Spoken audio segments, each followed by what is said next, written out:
এবারকার আইপিএলে বল হাতে উড়ন্ত পারফর্ম করেছেন টাইগার পেসার মুস্তাফিজুর রহমান। বাকি বোলাররা যা করতে পারেনি পুরো টুর্নামেন্টে, ফিজ তা করে দেখিয়েছেন মাত্র 3 ম্যাচেই। পেছনে ফেলেছেন মিচেল স্টার্ক, কুলদীপ যাদবদের মতো বোলারদের। এছাড়াও তার ধারে কাছেও জায়গা হয়নি দলটার বাকি বোলারদের। দিল্লির হয়ে যেভাবে বাকি সব বোলারদের পেছনে ফেলেছেন কাটার মাস্টার, তাই জানবো প্রতিবেদনে। এবারকার আইপিএলে শুরুতে নিলাম থেকে দল পাননি মুস্তাফিজুর রহমান। এমনকি দুইবার নিলাম সেটে তাকে ডাকা হলেও আগ্রহ দেখায়নি কোনো ফ্র্যাঞ্চাইজি। অথচ সবশেষ ইন্ডিয়ান প্রিমিয়ার লিগে বল হাতে দারুণ পারফর্ম করেছেন এই ক্রিকেটার। চেন্নাই সুপার কিংসের জার্সিতে মাত্র 9 ম্যাচ খেলেই তুলেছিলেন 14 উইকেট। অনেকেই অনুমান করছিলেন এবারের মৌসুমেও দলটির হয়ে মাঠ মাতাতে পারেন তিনি, কিন্তু সুযোগ থাকার পরও তাকে দলে নেয়নি আইপিএল এর সফলতম ফ্র্যাঞ্চাইজিটি। তবে ভাগ্য খুলতে খুব একটা সময় নেয়নি, আচমকা হঠাৎই বন্ধ হয়ে যায় আইপিএল এর এবারকার আসর।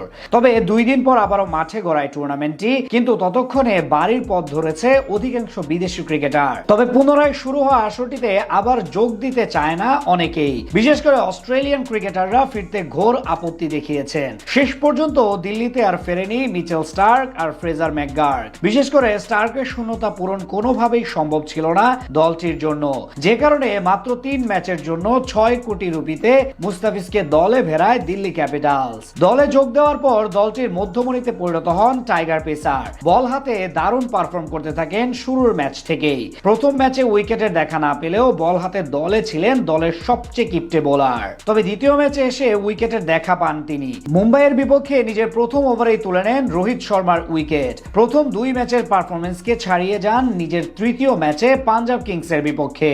বাকি বোলাররা যখন রান দিচ্ছিল 2 হাত উজাড় করে, ফিজ সেখানে ছিলেন ব্যতিক্রম। প্রথম ওভারে প্রিয়াংশু আর্যর উইকেট তোলার পর শেষ দিকে ফেরান আশুতোষ শর্মা ও মার্কো ইয়ানসেনকে। শেষ ম্যাচে 4 ওভার বোলিং করে 33 রান খরচায় শিকার করেছেন 3 উইকেট। সব মিলিয়ে 3 ম্যাচ খেলে 7.90 ইকোনমিতে নিয়েছেন 4খানা উইকেট। তবে কেবলমাত্র উইকেট সংখ্যার দিক দিয়ে দিল্লির হয়ে ফিজ কতটা প্রভাব রেখেছেন তা বোঝানো যাবে না। মাত্র 3 ম্যাচে বোলিং এভারেজের দিক দিয়ে সবাইকে ছাড়িয়ে গেছেন কাটার মাস্টার। টুর্নামেন্টে ফিজ বোলিং করেছেন 21.75 এভারেজে, অর্থাৎ প্রতি উইকেট পেতে এই রান খরচ করেছেন তিনি।